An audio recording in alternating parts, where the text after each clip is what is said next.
68세 윤미자 할머니는 평생을 영수증 하나하나 꼼꼼히 챙기며 살아왔습니다. 기록은 배신 안 한다가 그녀의 좌우명이었죠. 그런데 이 습관이 자신의 딸과 사위의 충격적인 거짓말을 폭로하게 될 줄 누가 알았을까요? 설날 딸은 응급실에서 야근한다며 인사도 대충 하고 갔습니다. 그런데 그 순간 6살 외손자의 태블릿에서 믿을 수 없는 영상이 자동으로 업로드됩니다. 화면에는 파란 바다와 야자수가 보이더군요. 제목은 발리에서 민호가 였습니다. 응급실 야근이라고 했던 딸이 사실은 발리 여행을 떠났던 것입니다. 그것도 자신들에게 거짓말을 하고서 말이죠. 하지만 이것은 시작에 불과했습니다. 미자 할머니가 발견한 진실은 상상을 초월할 정도로 끔찍했거든요. 오늘 들려드릴 이야기는 부산 영도에서 반찬 가게를 운영하는 한 부부가 겪은 가슴 아픈 가족 배신극입니다. 하지만 그 배신 뒤에는 통쾌한 반전이 기다리고 있죠. 본격적인 이야기 시작 전 구독과 좋아요 부탁드립니다. 그럼 지금부터 시작하겠습니다. 부산 영도 2024년 설을 앞둔 차가운 겨울날이었습니다. 반찬가게 미자네에는 오늘도 손님들로 북적였습니다. 68세 윤미자는 계산대 앞에서 한 손님에게 정성스럽게 포장을 해주고 있었죠. 그리고 계산이 끝날 때마다 영수증을 계산대 옆 낡은 상자에 차곡차곡 정리해서 꽂아두었습니다. 기록은 배신 안 한다. 이것이 미자의 평생 좌우명이었습니다. 가게를 시작한 지 20년 단 하루도 빼놓지 않고 모든 거래를 기록으로 남겼죠. 그 옆에는 남편 박재만이 앉아 있었습니다. 71세인 그는 조선소에서 안전관리 기사로 일하다 은퇴한 후 아내의 가게 일을 도우며 지내고 있었습니다. 재만의 손에는 언제나 손때 묻은 수첩이 들려 있었죠. 그 역시 아내만큼이나 기록하는 것을 좋아했습니다. 차량 정비 기록, 집안 관리비 내역, 심지어 하루 걸음수까지 모든 것을 빠짐없이 적어두었습니다. 두 사람의 공통점은 하나였습니다. 기록한다는 것이었죠. 하지만 그들은 아직 몰랐습니다. 자신들의 이 꼼꼼한 기록 습관이 머지않아 가족들의 충격적인 거짓말을 낱낱이 밝혀낼 무서운 증거가 될 것이라는 사실을 말입니다. 미자는 오늘도 영수증을 정리하며 생각했습니다. 우리 하연이는 언제나 바빠. 병원 일이 그렇게 힘들다더니. 그래도 설날엔 잠깐이라도 얼굴 보러 오겠지? 하지만 그녀는 상상도 못했습니다. 자신의 딸 하연이 이미 상상을 초월하는 계획을 세우고 있다는 것을 말이죠. 다음 주말 미자와 재만의 평온한 일상에 균열이 생기기 시작합니다. 설 전주 토요일 오후 딸 하연과 사위 도윤이 집에 찾아왔습니다. 6살 외손자 민호도 함께였죠. 엄마, 아빠 저희 왔어요. 38세 박하연은 종합병원 응급실 간호사였습니다. 언제나 바쁘다는 핑계로 집에 자주 오지 않았죠. 오늘도 마찬가지였습니다. 연휴엔 응급실이 풀가동이라 미리 인사드리러 왔어요. 하연은 어색하게 웃으며 봉투 하나를 내밀었습니다. 호텔 브런치 기프트 바우처예요. 가끔 외식도 하시라고. 미자는 봉투를 받으며 뭔가 이상함을 느꼈습니다. 바우처를 자세히 들여다보니 발급일이 1년 전이었고 유효기간은 겨우 2주밖에 남지 않았던 것입니다. 이게 뭐야? 1년 동안 묵혀뒀다가 이제 와서 주는 거야? 미자의 마음속에 의문이 스물거렸습니다. 사위 도윤도 어색하게 선물을 내밀었습니다. 수입 올리브유 3병 묶음이었는데 라벨이 반쯤 뜯어진 채로 프로모션 스티커 흔적이 그대로 남아 있었습니다. 설마 이것도 어디서 받아온 걸 다시 포장한 건 아니겠지? 40세 최도윤은 수입차 딜러 영업팀장이었습니다. 말재 주가 좋고 계산이 빨라서 영업 실적도 나쁘지 않았죠. 하지만 오늘은 왠지 평소보다 더 말이 많았습니다. 장인어른, 사실 부탁드릴 말씀이 있어서요. 드디어 본론이 나왔습니다. 애가 커서 집이 너무 비좁아요. 내년에 양산 쪽으로 전원주택을 알아보고 있는데 초기 계약금만 좀 도와주시면 나머진 저희가 알아서 할게요. 제만은 표정 하나 변하지 않고 대답했습니다. 그래, 사는데 넓으면 좋지. 하지만 미자는 뭔가 석연치 않았습니다. 도윤의 말투에서 평소와 다른 간절함이 느껴졌거든요. 마치 무언가 다급한 상황에 몰린 것 같은 느낌이었습니다. 도윤이 계속 말했습니다. 아, 그리고 차도 SUV로 바꾸려고 하는데 리스 보증만 서주시면. 이때 미자의 직감이 번쩍했습니다. 뭔가 이상해. 전원주택 계약금에 차 리스 보증까지? 이게 정상적인 부탁인가? 하지만 겉으로는 아무 말도 하지 않았습니다.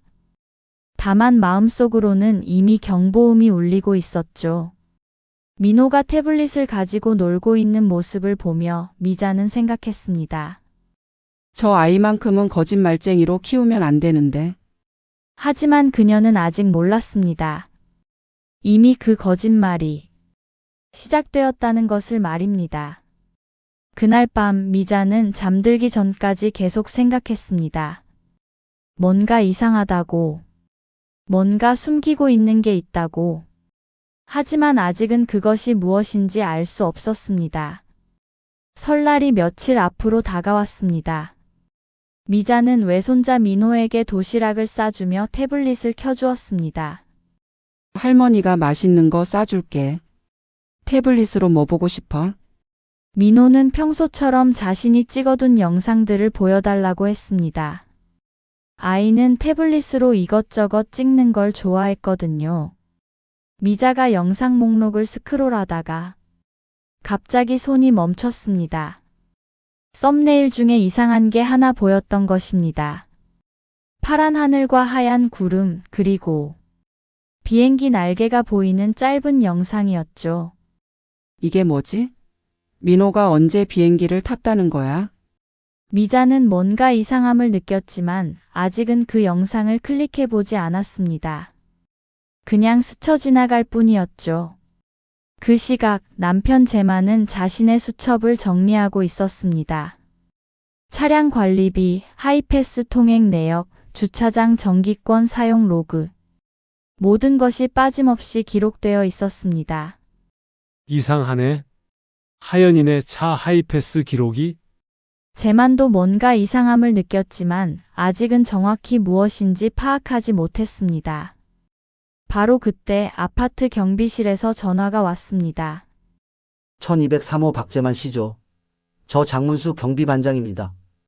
60세 장문수는 관찰력이 좋고 원칙을 중시하는 경비반장이었습니다. 20년간 이 아파트를 지키며 주민들의 일상을 누구보다 잘 알고 있었죠. 사장님, 이번 명절에 따님 댁 1203호 공항 리무진 예약 표기가 있던데요. 그리고 택배실에 여권 지갑도 배송 들어왔고요. 제만의 심장이 쿵했습니다. 공항 리무진? 여권 지갑? 그런데 하연이는 응급실에서 야근한다고 했는데? 제만은 대꾸하지 않고 전화를 끊었습니다. 그리고 메모지를 꺼내 세 글자만 적었습니다. 공항 리무진 여권 지갑. 그 순간부터 제만의 마음속에는 불안과 분노가 동시에 솟구쳤습니다. 설마 우리를 속이고 여행을 가는 건 아니겠지? 하지만 아직은 확신할 수 없었습니다. 혹시 모르니까요. 혹시 오해일 수도 있으니까요. 그런데 그날 저녁 결정적인 증거가 나타났습니다. 미자는 민호의 태블릿을 다시 들여다봤습니다. 그리고 아까 봤던 그 영상을 클릭해봤습니다. 화면에는 분명히 비행기 창문 너머로 보이는 구름들이 찍혀 있었습니다. 그리고 영상 제목에는 우리 가족 여행 준비 미자의 온몸에 소름이 돋았습니다. 이게 뭐야? 가족 여행? 그럼 응급실 야근은 거짓말이라는 거야? 분노와 배신감이 가슴을 짓눌렀습니다. 하지만 미자는 아직 참았습니다. 확실한 증거를 더 모아야 했거든요. 그날 밤 미자는 잠들지 못했습니다. 머릿속에는 온갖 생각들이 맴돌았죠. 내 딸이 정말 나를 속이고 있는 건가? 하지만 이것은 시작에 불과했습니다. 진짜 충격적인 진실은 아직 밝혀지지 않았거든요. 며칠 후 도윤은 인근 공인중개사 사무실을 찾았습니다. 그곳에는 송현우가 있었습니다. 45세인 그는 재무관리에 엄격하기로 유명했고 최도윤과는 군 시절 동기 사이였죠. 도윤은 평소보다 더 서두르는 모습이었습니다.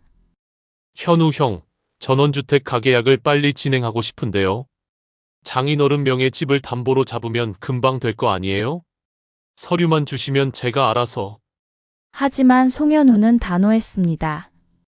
도윤아, 보증이나 담보는 가족 분리 원칙을 지켜야 해. 자칫 잘못하면 가족 사이가 무너질 수 있어. 도윤의 얼굴이 굳어졌습니다. 아, 그런 걱정은 안 하셔도 돼요. 저희 가족은 그런 거로 문제될 일 없어요. 하지만 송현우는 고개를 저었습니다.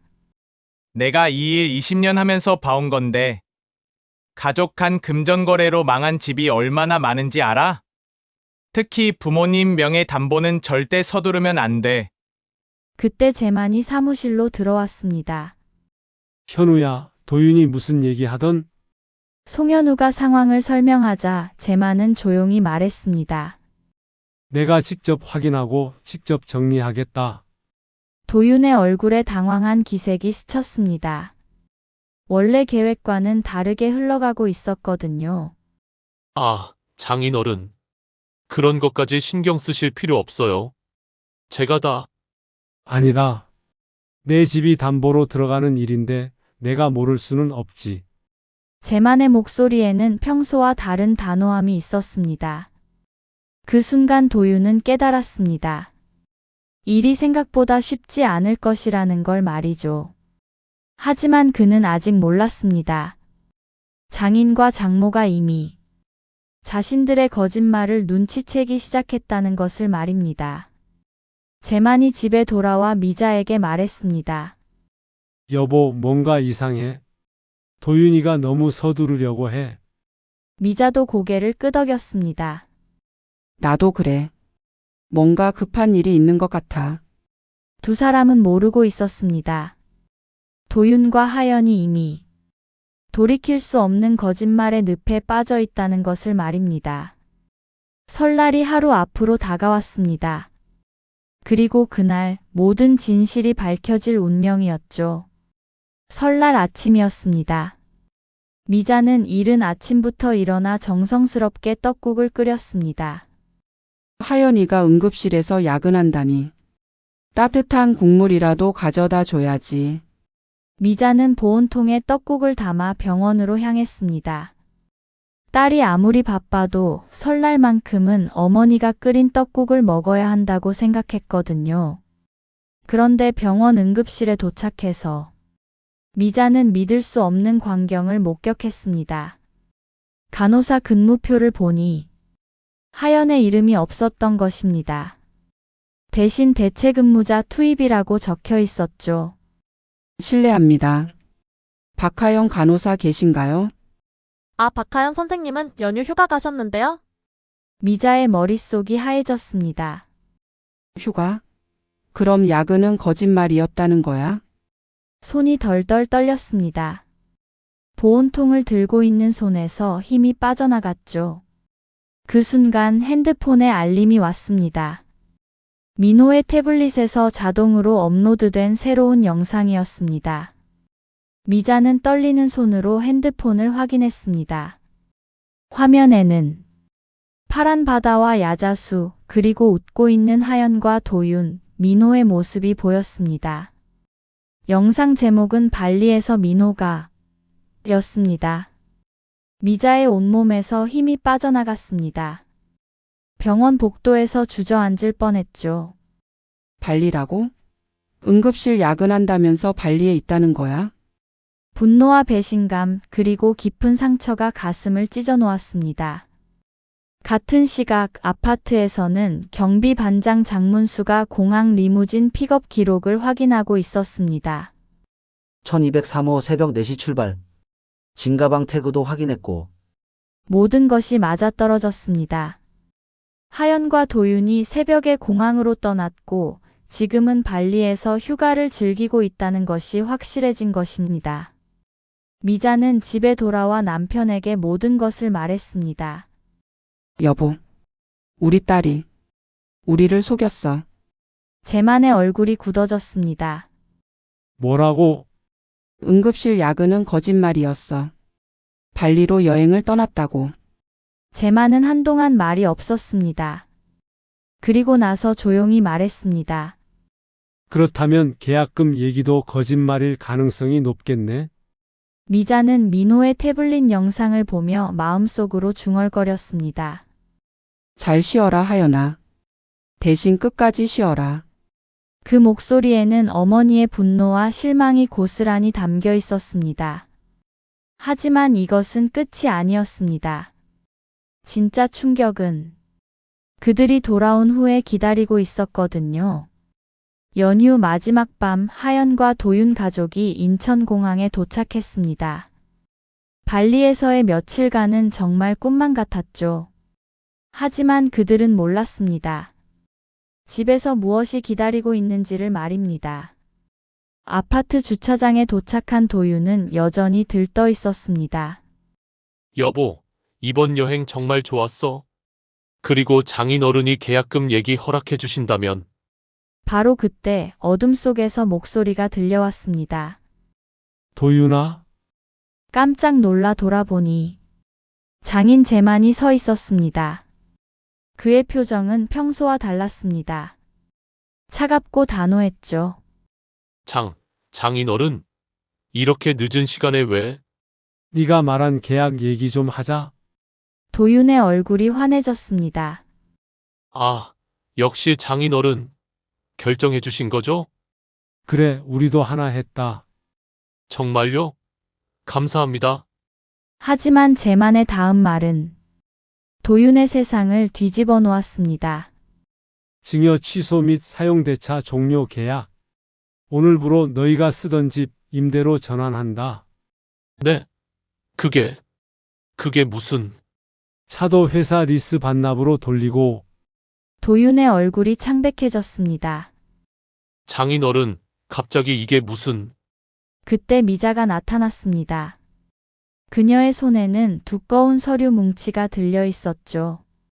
우리 가게엔 유효기간 지난 바우처는 손님께 못 드려. 그런데 너희는 우릴 그걸로 대했더라. 미자의 목소리는 차갑고 단호했습니다. 하연이 다급하게 나섰습니다. 엄마, 그게 아니라 우리가 조용히 해, 하연아. 미자가 서류를 펼쳐 보였습니다. 공항 리무진 예약표 사본, 택배 여권 지갑 수취 기록, 응급실 근무표, 가족 공유 앨범 캡처본. 서류를 한 장 한 장 넘기면서 미자가 말했습니다. 이게 네가 말하던 우리 가족의 믿음이야? 도윤의 다리에서 힘이 빠졌습니다. 그건... 응급실에서 야근한다고 했으면서 발리에서 휴가를 즐겼고 장모님, 계약금이 급하다고 했으면서 며칠간 해외여행 갈 돈은 있었고 미자의 목소리가 점점 높아졌습니다. 그리고 그 모든 거짓말을 6살 아이 앞에서 서슴없이 했지? 하연이 울먹이기 시작했습니다. 엄마, 우리도 사정이. 사정이 있으면 거짓말해도 되는 거야? 제만이 조용히 말했습니다. 하연아, 네가 언제부터 이렇게 됐니?